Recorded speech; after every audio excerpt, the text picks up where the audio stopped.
boa noite. Vamos voar? No Globo Repórter, o Pantanal visto do céu. Vamos atravessar a terra das águas para revelar segredos do coração do Brasil. Uma serra que brota na planície. Um rio onde nadam as onças.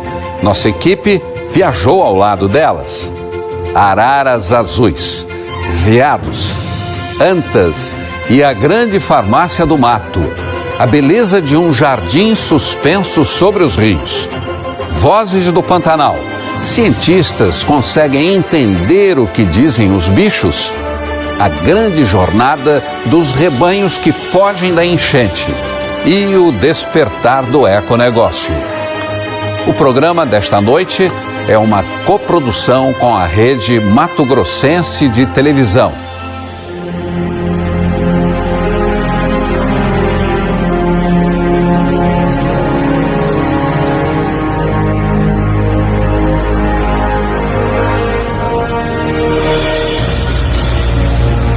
Na imensidão verde, o primeiro desafio é a viagem.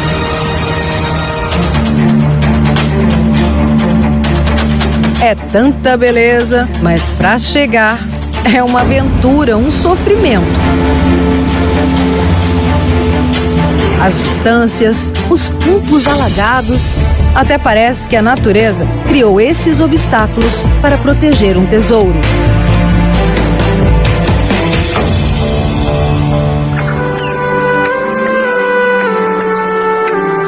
Quanto mais a gente avança, maior é o encantamento. Até na árvore morta tem vida, araras azuis. Elas passam horas comendo os cocos de acuri. Os veados nem se importam, continuam ali, pastando. Mais arisco, o lobinho encara e foge. E a anta se esconde no mato.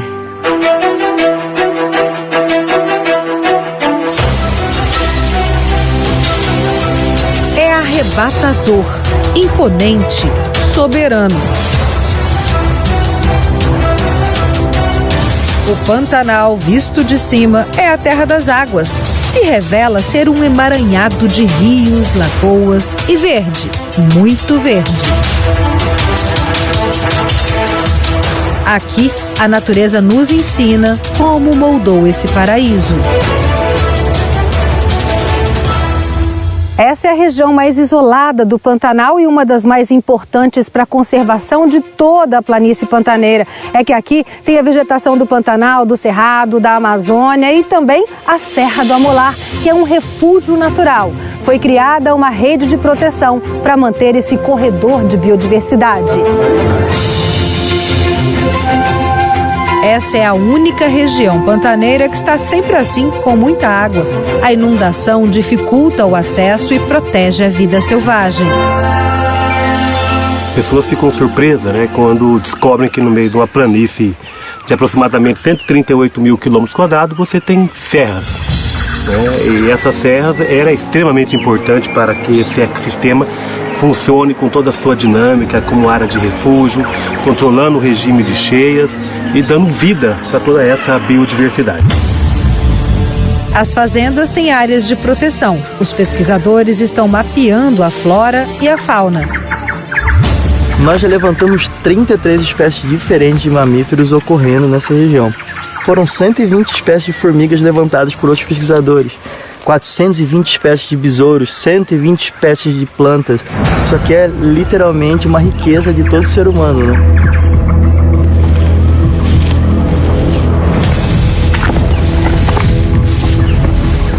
Chegando. Cheguei. Tem umas formigas gigantes ali. São formigas carnívoras que têm uma toxina e a picada é bem dolorida. No passado, as imensas lagoas de água doce confundiram os primeiros aventureiros europeus. Eles achavam que aqui era um mar, o Mar de Charaés. Hoje, sabemos que esse é o caminho para o Parque Nacional do Pantanal. Isolado, o acesso até o parque é por avião ou pelas águas. Nós partimos de Porto Jofre e seguimos de barco pelo rio Cuiabá. O Morro do Caracará chama a atenção dos pesquisadores não só pela riqueza da biodiversidade, mas também pelos mistérios que guarda. Este foi um dos locais escolhidos pelos povos antigos para deixar suas marcas.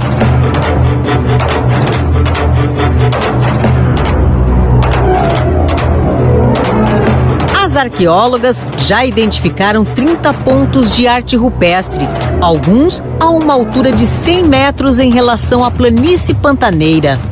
Olha, acompanhando esse trabalho é que a gente vê a dificuldade que os arqueólogos enfrentam para fazer as pesquisas. Aqui a gente fez uma escalada, né, Gabriela? Isso. Cada campanha a gente vê o grau de dificuldade que é trabalhar no morro. Além de ter que escalar para alcançar, né, esses lugares, e não só esses lugares aqui, tem sítios que estão mais distantes. A rocha lisa parece uma galeria de arte. A gente tem tanto pintura como polimento e picoteamento. E muitas das figuras você consegue observar as 3 técnicas na mesma figura. E aqui a gente tem a temática tanto naturalista, como, por exemplo, apresentando figuras humanas, figuras de animais, representações de animais, e a geométrica, que é como se fossem figuras abstratas, cujo significado vão ficar para sempre como um mistério, porque se referiam apenas àquela população que executou essa arte rupestre. Esta foi a última expedição da pesquisadora que dedicou a vida para decifrar as mensagens deixadas pelos primeiros pantaneiros. Os arqueólogos acreditam que eles viveram aqui há mais de 3.000 anos antes do surgimento das populações indígenas. Nossa, que lindo! Imagino que não vai ser lá em cima, hein?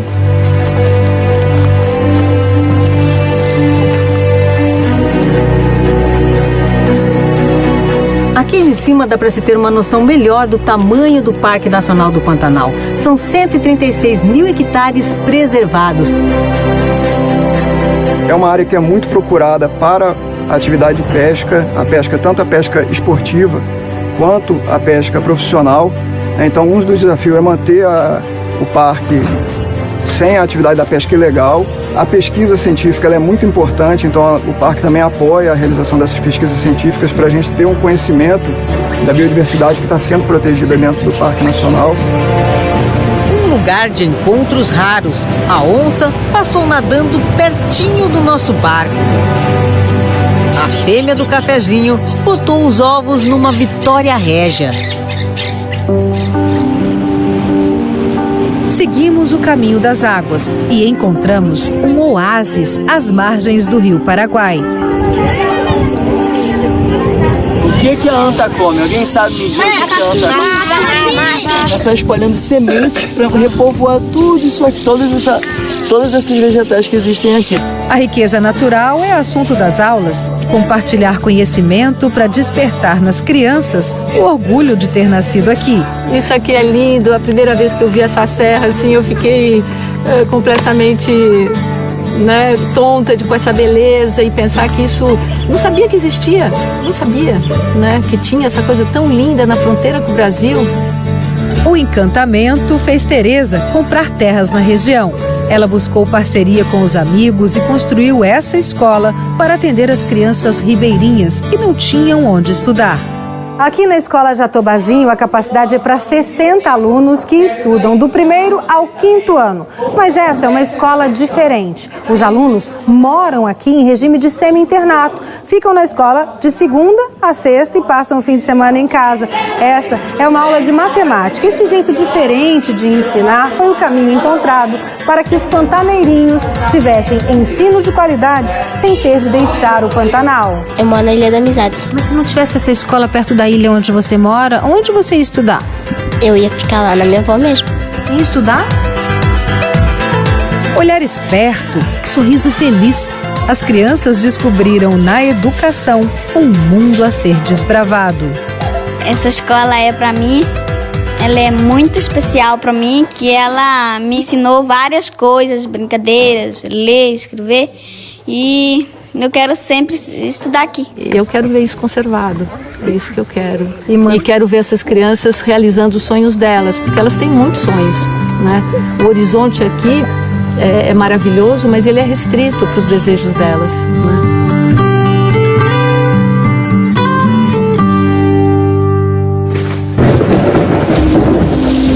Começa a chover com frequência por aqui, é sinal de que vai ter mudança na paisagem. Quando falamos em cheia ou inundação, logo nos vem à mente a ideia de algo fora do normal. No caso do Pantanal, é diferente porque isso acontece todos os anos. Quando chega a estação das chuvas, o solo, seco e poroso, se encharca com facilidade e em poucos dias já não consegue mais absorver tanta água. Rios e lagos transbordam, renovando ciclos de vida. A água sobe, a temperatura muda, os animais registram esse movimento. Esse movimento, então, começa assim, faz com que toda a produtividade biológica do Pantanal aumente. Então, quando nós vemos assim, muitas aves, muitos peixes, isso é fruto dessa inundação. No tempo das águas, a estrada se transforma em rio.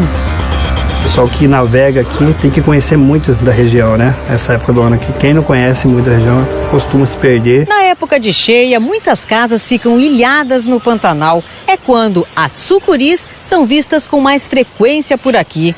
Segundo os ribeirinhos, o alvo é o galinheiro, onde elas encontram comida farta.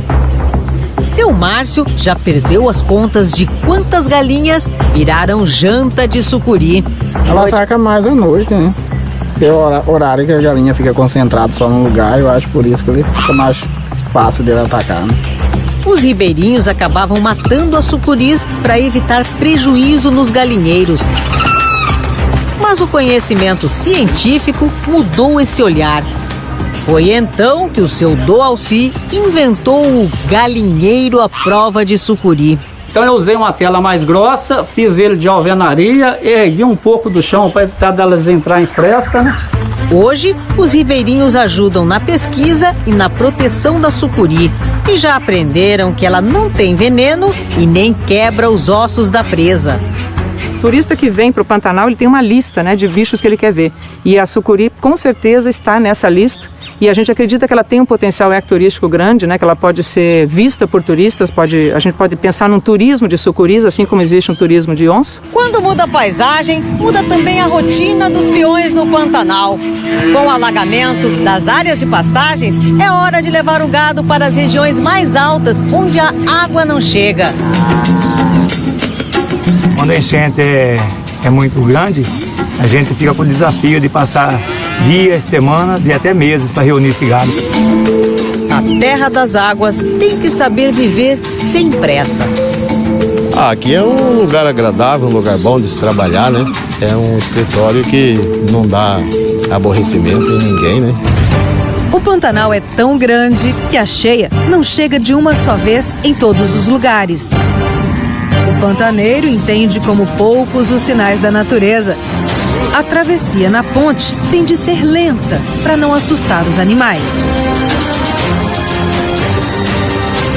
Aqui no Pantanal, uma regra é se ajudar. Na cheia ou na seca, os fazendeiros se unem para retirar e transportar o gado. Há mais de 200 anos, a pecuária é a principal atividade econômica aqui no meio da planície pantaneira. E agora a discussão é uma pecuária sustentável, conservando o meio ambiente e mantendo a produção.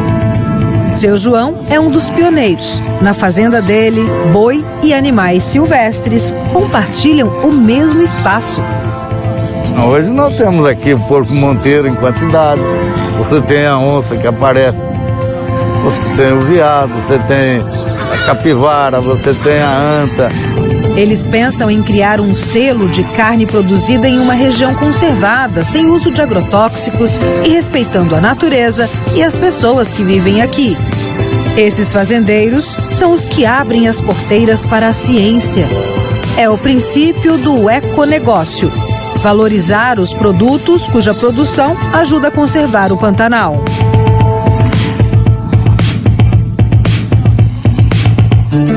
Anti-inflamatórios e antibióticos naturais. Um lugar onde remédios brotam no chão. É daqui a pouco.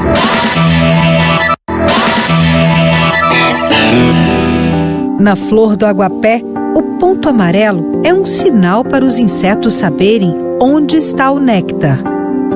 Esse jardim suspenso só pode ser visto na época da cheia, quando as flores amarelas se abrem e formam esse tapete sobre os rios pantaneiros. No emaranhado de raízes, os peixes encontram refúgio e comida. E daqui a algum tempo, tudo isso aqui vai estar seco. É exatamente essa capacidade de resistir a períodos de estiagem e de inundação que chamou a atenção dos pesquisadores. Um grande desafio para os cientistas é descobrir dentro das plantas os compostos químicos que podem ser usados na fabricação de remédios, cosméticos. Aqui na Universidade Federal de Mato Grosso do Sul, esse grupo de biólogos e farmacêuticos trabalha assim, se embrenhando no mato, no meio do Pantanal. Eles caçam tesouros naturais. Aqui no Pantanal já foram identificadas 2.000 plantas, mas esse número pode ser muito maior. Pelo menos 8.000. É um imenso laboratório a ser estudado. Encontramos um pomar nativo no meio do mato. Os frutos caem maduros na época do calor, antes da cheia. Ele é meio azedinho. A cor alaranjada é o beta-caroteno, um protetor de células. Na semente e na polpa da canjiqueira tem o pisciatanol. Esse composto inibe o acúmulo de gordura nas células. Ele é um anti-inflamatório, no carocinho é onde mais tem esse composto, e ele também serve para fazer sorvetes, as pessoas utilizam para geleia, para um monte de coisa. Essa comunidade rural aqui de Poconé utiliza muito as plantas do Pantanal com objetivos terapêuticos, ou seja, no tratamento de doenças. É isso mesmo, dona Maria? É. Quando assim, as plantas que nós usamos, por exemplo, tem uma febre na criança, nós damos um chá do mato. Ou seja, não precisa nem ir na farmácia, pega tudo no mato. Tudo no mato. A farmácia da dona Maria está a poucos passos de casa. Bom, esse aqui é o angelim, que usa para diabetes, úlcera e gastrite. Essa pantaneira de nascimento conhece bem o potencial de cura das plantas. Dona Maria, qual que é a parte que a senhora usa para fazer o chá? Esse aqui. Esse aqui é a vermelha. É, parte mais avermelhada? É, um pedacinho aqui, massa bem, ele põe na água para tomar. Essa parte branca também dá para usar? Pode também. Essa flor amarela e delicada é um remédio natural. Olha esse cheirinho dela. Nossa, então ela tem um óleo essencial aromático muito rico aqui e muito agradável. Mas esse amarelinho dela são os flavonoides. São substâncias que protegem ela contra o sol. Os flavonoides combatem o envelhecimento das células e têm efeito detox. O extrato da flor de jateica também é anti-inflamatório. Ela mata as bactérias e isso melhora essa inflamação da gengiva. Então a pessoa consegue recuperar a gengiva e a gente tem a eliminação da bactéria que causa a cárie também. Então quer dizer que aqui nessa florzinha pantaneira já encontraram um efeito bactericida? Sim, a gente já pode ter aqui um futuro enxaguatório bucal. Agora eu vou colocar a casca do angelim na água, aqui. Intuitivamente, a pantaneira encontra a dose e o jeito certos de preparar o remédio na água fria. Não pode ferver, o angelim é forte. Quando eu coloco água quente e levo ao fogo, eu vou estar extraindo muito mais o princípio ativo. Então, o ideal é estar preparando e deixando em contato com a água um pouquinho para poder fazer o processo de extração. Mas é amargo, hein, dona Maria? Por isso que é bom para dor no estômago.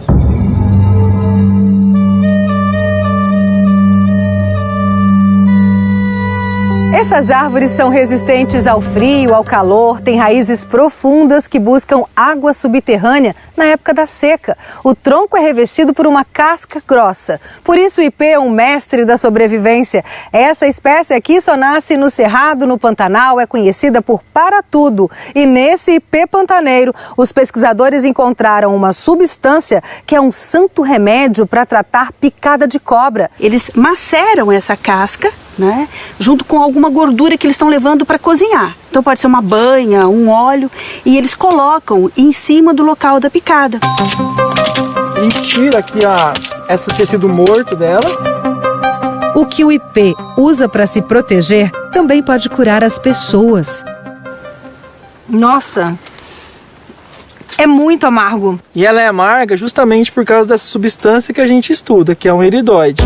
Esses ratos receberam pequenas doses do veneno e foram tratados com o extrato do ipê pantaneiro. Não tiveram sequelas. E aqui a gente pode ver o quanto se reduz a hemorragia.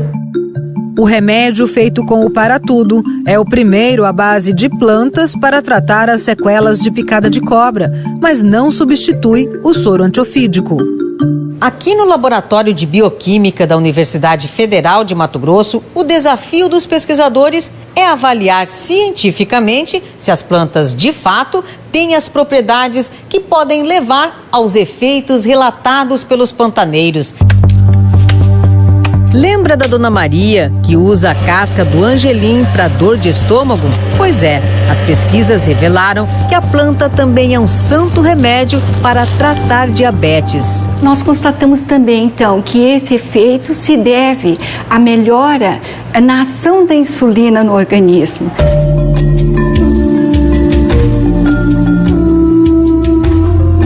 Olhando de cima, até parece que a rocha derreteu e se espalhou na vegetação. Aqui encontramos a campeã de resistência. Você conhece a planta que ressuscita? É a selaginela. Que não é solo, é pedra e ela nasce aqui. No calor escaldante, a selaginela fica esturricada. Ao jogar um pouco de água... Você viu aqui onde a gente molhou? Olha como ela tá diferente, olha como ela tava. Seca. E agora 1 hora, olha como ela já tá toda... Vou tirar um pouquinho aqui pra você ver, ó. Nossa. Olha como ela já tá toda verdinha. Essa defesa da planta é a grande descoberta. São cristais de açúcar, uma reserva estratégica para dar resistência à selaginela. Aqui a gente vê a planta com os pontinhos brancos e quando coloca uma luz ultravioleta, olhem só a mudança. Tudo que está roxo aqui é um composto químico que estimula o sistema imunológico. Ele passa, então, a fazer com que o organismo reaja e enxergue aquilo para poder reagir, combater e eliminar aquele parasita. A selaginela pode ser usada no tratamento de leishmaniose visceral. Os testes já comprovaram a eficácia dessa plantinha pantaneira. Na biodiversidade, pode estar a cura para muitas doenças. Eu tenho 67 anos, fui no médico 3 vezes, eu tenho 6 filhos. Assim, tudo criado no chá. Sinto uma dorzinha, um chá. Qualquer coisa, corre para a farmácia do mato. Farmácia do mato, é um chá.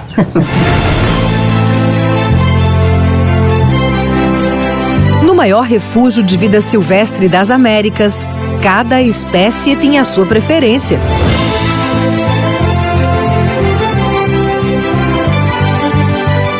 Os campos mais secos são endereço de tamanduá. E chega perto para ver. O tamanduá mirim tem uma vértebra a mais na coluna que o ajuda a se apoiar no rabo e ficar em pé, para parecer maior e assustar o inimigo. Essa bravura passa logo e ele se esconde na árvore mais próxima. Ao amanhecer, os pesquisadores saem em busca do maior de todos os tamanduás. O bandeira é um gigante solitário, um bicho que só existe na América Latina, diferente de tudo. Não possui dentes, tem um metabolismo muito baixo, uma temperatura em torno de 33 graus. Ele tem um olfato muito aguçado, mas audição e visão não. Esse aí não sentiu nosso cheiro. Os pesquisadores preparam os dardos para a captura. Um vai com uma pistola e eu com a zarabatana e a gente faz a anestesia do animal. Agora a gente tem que ficar aqui um pouco longe deles, esperando essa captura. Boa sorte. Obrigada, viu? Vamos lá. A aproximação é lenta. O tamanduá percebe e foge. Aí começa a correria para anestesiar o bicho. E é o assistente de campo, o Fabiano, nascido no Pantanal, que consegue pegar o tamanduá no laço.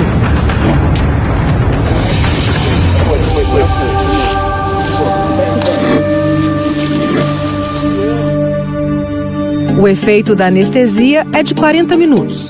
A língua é coberta e umedecida. Os olhos são protegidos para não ressecar. E olha o tamanho dessas unhas. Os exames são feitos no cão. Amostras de pelo e de sangue ajudam a saber se algumas doenças que afetam o gado e animais domésticos podem pôr em risco os tamanduás. Vendo o tamanduá-bandeira assim, quietinho, deitado, a gente pode observar os detalhes desse animal. Esse pelo grosso aqui, toda essa cor. E a impressão é de que é um fóssil vivo, assim, um dinossauro. Há quanto tempo existe essa espécie? Ele tem aqui a estimativa de 13 milhões de anos. Existem 4 espécies de tamanduás no mundo. 3 são encontradas no Brasil. Os estudos indicaram que os mais antigos surgiram no Cerrado e depois se espalharam por outras regiões do país. Mas com a perda de habitat, os tamanduás-bandeira já desapareceram do Rio Grande do Sul e Santa Catarina. Comprimento de cabeça 40,5. A cauda é maior que o corpo e ajuda a manter o equilíbrio quando ele corre pelos campos. Só com câmeras para conhecer melhor os hábitos desse bicho. Com as fotos a gente consegue saber quantos animais andam nessa área, né? Quantas fêmeas, quantos machos, isso a gente identifica pelo padrão de pelagem. Ele passa o dia procurando comida e só come cupins e formigas. Não mastiga. A língua tem 1 metro e a saliva parece cola para capturar o máximo de alimento. Ele tem um pezinho que parece o pezinho de uma criança, ó. Tanto é que aqui no Pantanal tem uma lenda, principalmente no Pantanal Norte, que falam que tem criança andando à noite. Na verdade é o tamanduá.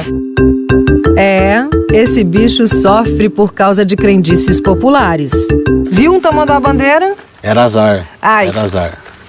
E aí tinha gente que acabava matando o animal, né? E não é nada disso, né? É um bicho maravilhoso. A fama de azarado quase levou o tamanduá à extinção. Fabiano mudou o jeito de pensar depois de virar assistente de campo dos pesquisadores. Você protege? Eu protejo. Não deixa ninguém da carreira em tamanduá? Não deixa não.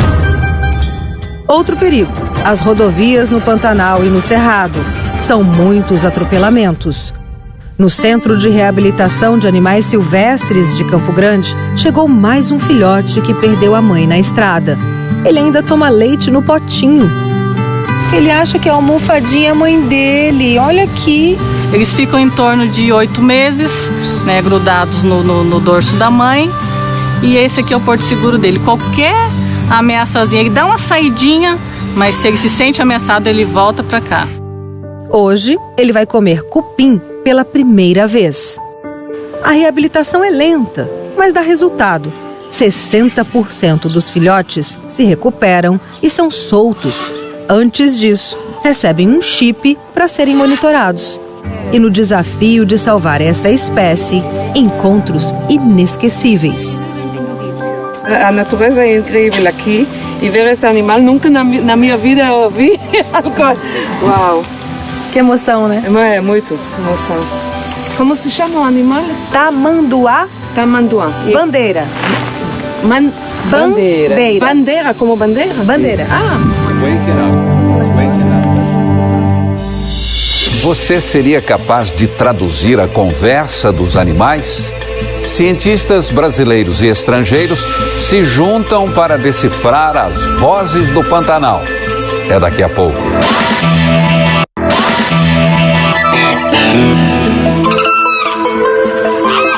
som da vida. Basta ficar quietinho para ouvir uma orquestra natural. Às vezes é difícil até saber de onde vem o som. O periquito de papo branco se camufla entre as folhas, mas a gritaria não deixa dúvidas. Ele está lá, fala pelos cotovelos. Assunto é o que não falta entre as aves. As árvores são dormitórios. Antes de se acomodar, os tapirucus e as garças fazem muita algazarra. Os quero-queros dão o alerta quando alguém se aproxima. Algumas aves emitem mais de 120 tipos de sons que podem indicar medo, fome ou acasalamento. Mas tudo isso ainda é um mistério para a ciência. Pesquisadores brasileiros e da Europa se uniram para estudar os sons dos bichos do Pantanal. Neste estudo foram instalados 20 equipamentos como estes em diferentes habitats do Pantanal. Eles têm capacidade para gravar 24 horas por dia, 7 dias por semana, ao longo de um ano sem interrupções. Nenhuma área úmida tem um monitoramento tão preciso como este. O bioma Pantanal é usado por milhares de aves migratórias dos Estados Unidos, do sul da Argentina, da Terra do Fogo. Assim, nós conseguimos registros não só das aves que vivem aqui, mas das que vêm temporariamente para reprodução ou alimentação, como a maioria das aves aquáticas. Esta é a etapa mais complexa e sofisticada da pesquisa. 15 pessoas trabalham simultaneamente aqui em Mato Grosso e nos países parceiros do projeto, Alemanha, Bulgária e Eslovênia, para separar e analisar imagens e sons captados no campo. Eles não têm apenas cantos bonitos, eles têm um complexo repertório de comunicação. A pesquisa com os jacarés revelou que a comunicação entre eles é adaptada ao ambiente. Quando estão acima da água, eles se comunicam como a gente, usam a voz. É uma comunicação bem rápida e direta e todos podem entender. Então, quando ele coloca a cabeça para fora da água para respirar, ele produz 2 sons simultaneamente, o da respiração e o som mecânico da cabeça batendo na superfície da água. Assim transmite ondas sonoras dentro da água. No grito, os jacarés disputam o poder. Quem fala mais grosso demonstra mais força e marca território. Os pesquisadores também gravaram os sons da conquista, um ritual entre macho e fêmea. Durante a reprodução, os machos usam todos os sinais possíveis: voz, batimento da cabeça na água e movimento das patas dianteiras, produzindo as ondas sonoras e infrassom. É o cenário que provoca a dança das águas.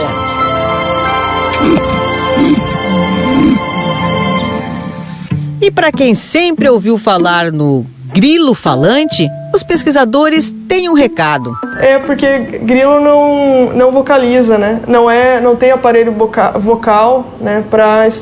Ele flexiona as pernas nas asas e produz esse som, por isso que eles chamam de estridulação. É uma biblioteca de sons, imagens e vídeos do Pantanal. Isto tudo precisa ser analisado e que possa dar respostas extremamente importantes para a conservação do Pantanal, ou seja, para a conservação da maior área úmida do planeta.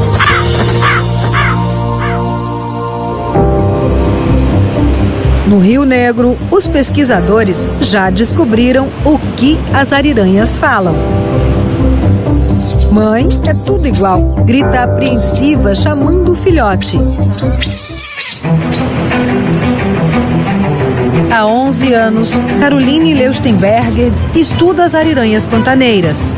Quando percebem que tem gente por perto, emitem o bufo, um sinal de alerta. Até então a gente conhecia 9, hoje a gente já reconhece 15 tipos sonoros diferentes. E elas utilizam esses tipos sonoros em combinações, o que aumenta ainda mais a complexidade do sistema de vocalização da espécie. Esse chorinho aí é para espantar a colega que quer roubar o almoço.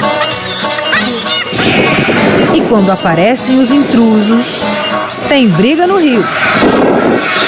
O Pantanal é um dos principais refúgios de ariranha no Brasil. A estimativa é que aqui existam mais de 4.000 ariranhas espalhadas pelos rios. Essa espécie passa 60% do seu tempo dentro d'água pescando, tem um metabolismo acelerado, precisa de muito peixe e também é bem inteligente. É uma das primeiras a perceber alterações no meio ambiente e fogem para lugares mais conservados. Por isso, ela é uma espécie indicadora de qualidade ambiental. Alguns grupos se refugiam nas baías, essas lagoas aí nos campos alagados com fartura de peixe. Elas se esbaldam com a lufada de lambaris. A pesquisadora conseguiu instalar câmeras dentro de uma toca e viu como os filhotes eram tratados. As locas, em geral, elas têm vários salões. Em especial essa que a gente conseguiu monitorar, ela tinha então um salão mais profundo onde os filhotes estavam alojados. E isso impedia que eles saíssem da loca, né, que ficassem mais expostos. Por causa da caça e da perda de habitat, essa espécie que vivia em toda a América do Sul está ameaçada de extinção. Restam poucos lugares no Brasil onde as ariranhas podem ser vistas assim. Nem tudo é beleza no Pantanal. O que ameaça o maior refúgio selvagem das Américas? E um peixe jardineiro. É daqui a pouco. Essas rochas têm mais de 1 bilhão de anos. E quando a gente chega aqui no topo do Pantanal, dá para entender como tudo isso se formou. A serra, ali atrás, é uma barragem natural que segura a enchente e, por isso, a planície vai inundando aos poucos. A água vem da parte alta. Todos os rios pantaneiros nascem no Planalto, longe da área que alaga. E é lá que estão as ameaças. A borda em volta do Pantanal tem 217 mil quilômetros quadrados. Quando a vegetação nativa é retirada, a terra fica frágil. A chuva leva a areia para o leito dos rios que vão entupindo a planície. E no Pantanal houve um avanço também grande de desmatamento, principalmente nas bordas do Pantanal. Então são duas frentes de impacto que a gente vê acontecer. A ocupação do Planalto e com a maior entrada de sedimentos e o próprio uso da terra dentro da planície, né? O desmatamento para a plantação de pastagens nativas.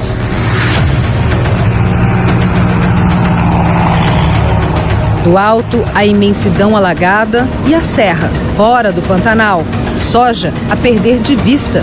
Esses pequenos alagados aí são as nascentes que formam o Rio Paraguai. Tem suinocultura, antigas crateras de garimpo, vegetação nativa que se resume a uma pequena faixa no meio da lavoura. Metade da vegetação da bacia do Alto Paraguai já foi devastada.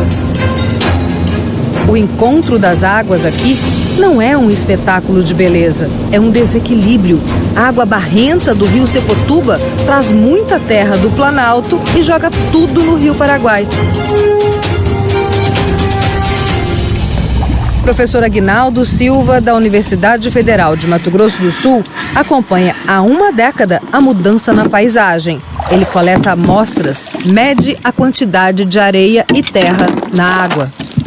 Com o aumento da produção de sedimento, começa a chegar a água e mais sedimento. E a tendência é essa área entulhar, encher de sedimento e essa água buscar fluir para o Novo Zumbi. Os rios pantaneiros mudam de curso, mas o que deveria levar séculos está acontecendo em poucos anos. A gente pode ver os antigos leitos, novas ilhas e lagoas que se formam por causa dessa mudança. Olha o encontro dos rios Vermelho e Miranda. A barreira de sacos é para segurar a correnteza que está arrancando a terra e ameaça a casa. Para os pesquisadores, é assim que o Pantanal pede socorro. Com No frescor do amanhecer, saímos para pescar. Mas esta é uma pescaria diferente. Vamos conhecer os peixes jardineiros.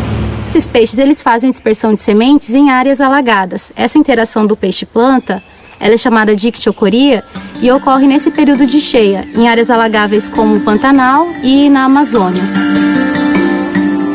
Mas o que acontece com os frutos que os peixes comem? Em busca de respostas, os pesquisadores pegam os peixes e recolhem o material que eles têm no estômago. Depois, soltam de volta no rio.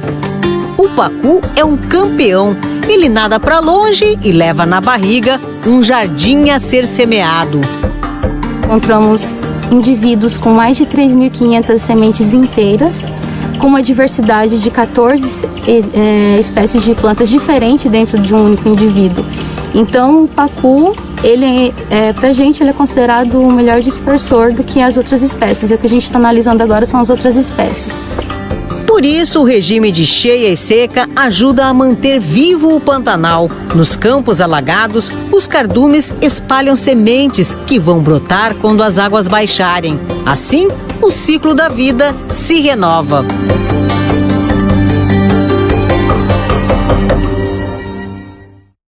Se você quiser rever o Globo Repórter de hoje, acesse o Globoplay. Fique agora com a série Máquina Mortífera, baseada no sucesso dos cinemas. Uma boa noite e até a próxima sexta.